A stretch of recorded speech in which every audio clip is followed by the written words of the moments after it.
어저께는 일월화 했기 때문에 오늘은 수, 목, 금을 해야 되는데, 시간이 어떻게 될지 진행을 해보겠습니다. 여기가 성전에 오신 예수님인데요. 이거 수요일 날입니다. 성전에 오신 예수님. 육가입니다. 이기, 육가, 희생제사의 이해, 성전에 오신 예수님. 저 상상을 해보세요. 예수님께서 희생 어린 양으로 오셨는데 그때 당시에 성전에서 제사장들이 어린 양을 십자가에 그 오실 메시아를 예표하는 그 어린 양을 제사제대로 제사제 때 항상 사용했대. 예수님께서 성전에 오신 거 기억하시죠? 오셔서 12살 때 그 어린 양이 그 제사제도를 보면서 어 유심히 보셨고 또 하나님께서 예수님의 사명을 그때 나타내 주신 거 시대소망에서 여러분이 읽으면 그거를 깊이 깨달을 수 있으실 겁니다. 어, 성전에 오신 예수님, 여기 패스터 분스트라께서 이번 기, 2기를 암시, 형상, 상징, 성경 예언을 연구하는 방법을 집필하셨는데요. 오늘은 육과 희생제사의 이해의 제목을 가지고 오늘 수요일 날에 여기 어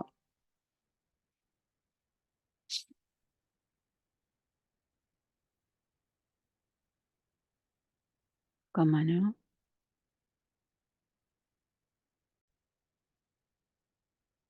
네, 갑자기 전화가 와서 잠시 중단이 됐었습니다. 여기 어 페스토 분스트라 목사님은 예언 목사님이시죠? 특별히 다니엘서와 요한계시록을 세미나를 항상 여시고 부흥하시는 부흥케 하시는 페스토 분스트라 목사님이 집필하신 거라 개인적으로 흥미가 있습니다. 그래서 가능하면 이분이 집필해 놓으신 거를 배우고 싶은 마음으로 이분의 글을 하나하나 스킵하지 않고 읽으면서 공부하겠습니다. 솔로몬 성전에 임재하셨던 주님은 육신이 되어 둘째 성전에 직접 오셨고 우리를 당신께 이끄는 대신 이곳에 오심으로 우리가 주님과 더 가까이 있게 하셨다.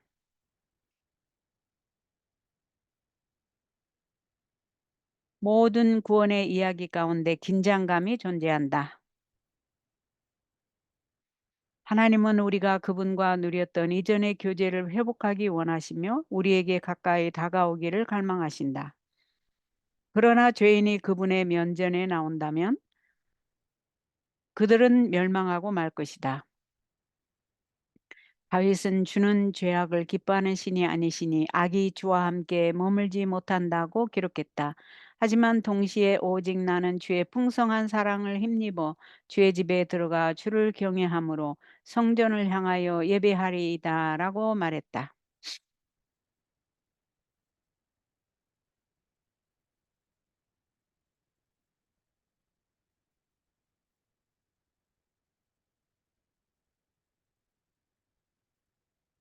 자, 학계 2장 7절에서 9절 읽어보라.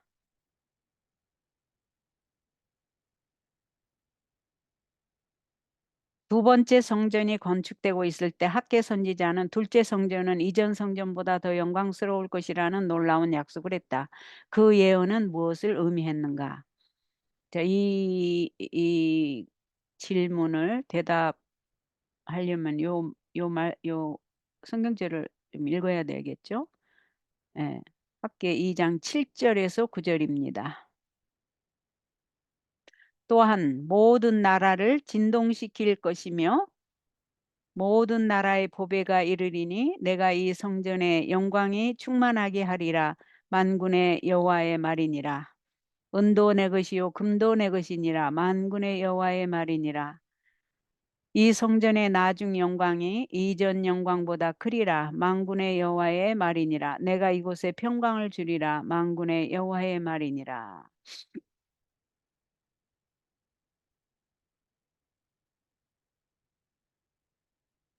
솔로몬이 첫 번째 성전을 봉헌했을 때 이스라엘 자손이 가나안으로 가는 길에 함께 하셨던 하나님의 임재인 쉐키나의 영광이 성전을 가득 채웠기 때문에 제사장들이 선체로 그들의 봉사를 계속할 수 없었다. 두 번째 성전이 봉헌되었을 때는 에레미야가 말한 대로 하나님의 보좌를 상징하는 언약궤는 더 이상 그곳에 없었다. 두 번째 성전이 봉헌될 때에는 하나님의 보좌를 상징하는 언약궤가 더 이상 그곳에 없었네. 하나님께서 그것을 다른 곳으로 옮기시고 지금까지 아마 모르는 것으로 아는데 그게 맞는지 모르겠습니다. 하나님과의 실제적인 임재가 성전을 가득 채우는 일도 없었다.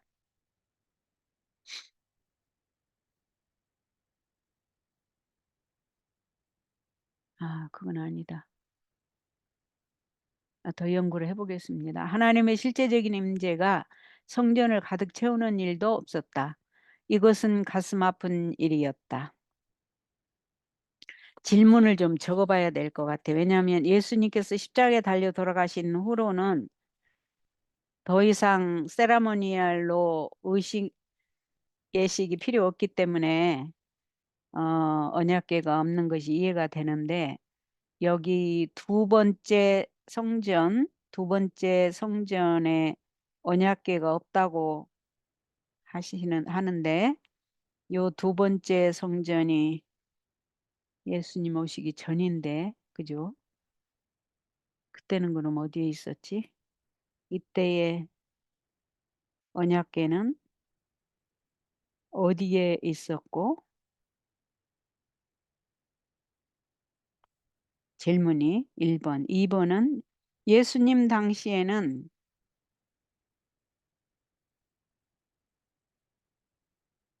예수님 당시에 있었던 예루살렘 성전 안에 언약궤가 있었습니까? 있었나요? 이것이 한번 질문을 해보겠습니다. 오늘 우리가 안교 교과를 화요일 날 우리는 하니까 오늘 김상근 장로님께서 담당하시는데 질문을 한번 해봐야 되겠습니다. 어, 하나님의 실제적인 임재가 성전을 가득 채우는 일도 없었다. 이것은 가슴 아픈 일이었다. 그렇다면 학계의 약속은 과연 어떻게 이루어질 수 있겠는가? 성육신 하신 하나님인 예수께서 육신을 입고 직접 임재하신 것은 여기 나오네요. 둘째 성전이었다. 하나님께서 휘장 뒤에서 나오셔서 친히 우리 중 한 사람이 되시고 이 깨어진 세상에서 우리와 함께 하셨다. 참 감동이죠. 참 감동이죠. 하나님의 아들이 인자가 되셨기에 우리는 그분의 얼굴을 보고 음성을 들으며 실제 하나님의 얼굴을 보고 실제 하나님의 음성을 들으며 그분께서 부정한 나병 환자를 만지시고 나병 환자를 고치시고 그를 온전케 하시는 것과 같은 일들을 볼 수 있었다. 죽은 자가 살아나고 나사로 또 나인성의 과부의 아들 또 엘리야도 죽은 자를 살렸죠. 야, 그런 거 보면 정말 감동이죠. 하나님은 우리를 당신께로 이끄는 대신 우리가 있는 곳으로 오심으로 우리가 당신과 더 가까이 있게 하셨다. 그분이 친히 우리에게 내려오셨다. 임마누엘 하나님께서 친히 땅에 오신 너무나 감동입니다. 성령이 예수님에 대하여 보라 처녀가 잉태하여 아들을 낳을 것이요 그의 이름은 임마누엘이라 하리라 하셨으니 이를 번역한즉 하나님이 우리와 함께 계시다 함이라라고 말한 것은 당연하다. 이것이 무엇을 의미하는지 생각해 보라. 우주의 창조주께서 우리 가운데 거하실 뿐만 아니라 우리를 위해서 죽기까지 자신을 낮추셨다. 참 감동이죠. 교훈과 묵상과 적용을 보겠습니다. 솔로몬 성전에 임재하셨던 주님은 육신이 되어 둘째 성전에 직접 오셨고 우리를 당신께 이끄는 대신 이곳에 오심으로 우리가 주님과 더 가까이 있게 하셨다.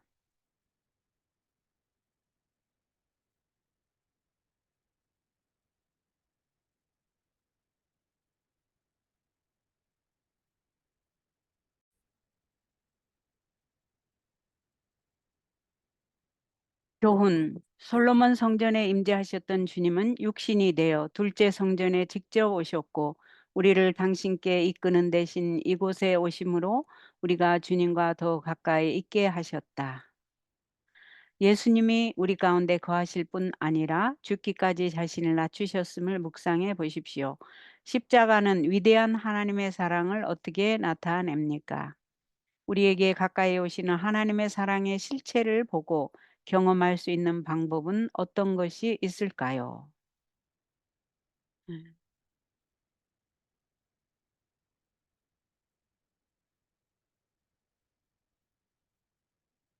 개인적으로 저는 시대의 소망에 들어가서 겟세마네 동산 시대의 소망에 들어가서 거기서부터 이렇게 이렇게 쭉 읽어보시면서 기도하시고 읽어보시면 그 어떤 디테일을 이해할 수 있기 때문에 예수님의 마음을 가장 잘 이해할 수 있다고 체험적으로 말씀드릴 수 있습니다. 그래서 시대의 소망을 예수님의 생애에 대해서 쭉 읽어보면 특별히 저는 겟세마네 동산에서 제목이 정확하게 그렇지만 겟세마네 동산에서 그 장면들을 쭉 읽어보고 저는 많이 도움을 받았습니다. 영감의 교훈. 둘째 성전이 더 영광스러운 이유. 둘째 성전은 여호와의 영광의 구름으로가 아니요 그 안에 신성의 모든 충만이 육체로 거하시는 하나님 그 육신으로 나타나신 바 되신 하나님의 임재로 영광을 받았다. 당신의 지상 봉사의 시기 동안 그리스도께서 몸소 임재하심으로 영광을 받은 이것 때문에 둘째 성전의 영광이 첫째 성전보다 우월하였다. 다시 한번 읽어보게 잘 이해가 안 돼서. 둘째 성전이 더 영광스러운 이유. 둘째 성전은 여호와의 영광의 구름으로가 아니요 그 안에 신성의 모든 충만이 육체로 거하시는 하나님 곧 육신으로 나타나신 바 대신 하나님의 임재로 영광을 받았다. 당신의 지상 봉사의 시기 동안 그리스도께서 몸소 임재하심으로 영광을 받은 이것 때문에 둘째 성전의 영광이 첫째 성전보다 우월하였다. 나사렛 사람이 성전 마당에서 가르치시고 병 고치실 때에 만국의 보배는 과연 당신의 성전에 오셨었다. 선지자와 왕 597쪽. 아, 아, 네. 둘째 성전이 더 영광스러워요. 예수님이 계셨을 때의 그 성전이 직접 성전이 되신 예수님께서 몸소 임재하셔서 이 세상에 오셔서 아, 가르치시고 병 고치실 때 여기 말씀이 참 이해가 됩니다. 기도.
기도, 성전을 영광으로 채우시고 그곳을 직접 찾아오신 주님, 오늘 우리의 성전에도 임하여 주시고 주님을 떠나 멀리 간 우리를 찾아오셔서 함께 하심을 감사합니다.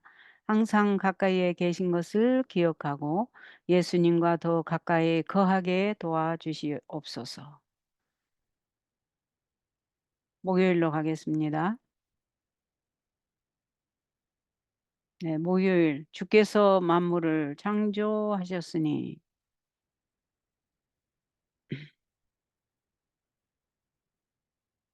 거룩한 하나님의 보좌실을 볼 때 우리의 악함과 무가치함을 발견하지만 주님 당하신 어린 양은 아버지의 본 모습과 죄인을 어떻게 구하시는지 알려준다. 여기에는 성경절이 그렇게 많이 없네요. 이번 기회는. 그죠? 선지자가 환상을 통해 하나님의 보좌를 볼 수 있도록 하나님께 가까이 이끌려갔던 경우가 간혹 있었다. 선- 선지자가 환상을 통해 하나님의 보좌를 볼 수 있도록 하나님께 가까이 이끌려갔던 경우가 간혹 있었다. 에스겔은 궁창위의 보좌를 보았고 이사야는 하늘의 성전을 방문했다. 에스겔 1장 26절 한번 보겠습니다. 그 머리 위에 있는 궁창위에 보좌의 형상이 있는데 그 모양이 남보석 같고 그 보좌의 형상 위에 한 형상이 있어 사람의 모양 같더라. 와. 이사야를 보겠습니다. 이사야 6장 1절. 우시야 왕이 죽던 해에 내가 본즉 이사야죠. 주께서 높이 들린 보좌에 앉으셨는데 그의 옷자락은 성전에 가득하였고 하나님의 그 모습이 계시다는 게 정말 감동입니다. 요한계시록 4장과 5장이 말하는 요한이 환상 중에 그곳으로 인도된 장면은 우리가 가진 가장 분명한 기록이다. 구약 성소 봉사의 표상은 인류가 하나님 앞에 나갈 수 있는 길은 오직 하나, 그리스도의 피뿐이라고 말한다. 레위기 16장 2절 14절 참조. 한번 읽어보겠습니다. 계시록 2장 계시록 16장 2절에서 14절. 여호와께서 모세에게 이르시되 네 형 아론에게 이르라. 성소의 휘장 안 법궤 위 속죄소 앞에 아무 때나 들어오지 말라. 그리하여 죽지 않도록 하라. 이는 내가 구름 속에서 속죄소 위에 나타남이니라. 아, 그는 또 수송아지의 피를 가져다가 손가락으로 속죄소 동쪽에 뿌리고 또 손가락으로 그 피를 속죄소 앞에 7번 뿌릴 것이며. 네. 오직 예수님의 피. 레위기 16장 2절 14절 다시 읽어야 될 것 같아요. 오직 예수님의 피만 아니 될 수 있는 거를 좀 제가 더 이해해야 될까. 여호와께서 모세에게 이르시되 네 형 아론에게 이르라. 성소의 휘장 안 법궤 위 속죄소 앞에 아무 때나 들어오지 말라. 그리하여 죽지 않도록 하라. 이는 내가 구름 가운데서 속죄소 위에 나타남이니라. 네. 그는 또 숫송아지의 피를 가져다 손가락으로 속죄소 동쪽에 뿌리고 또 손가락으로 그 피를 속죄소 앞에 7번 뿌릴 것이며.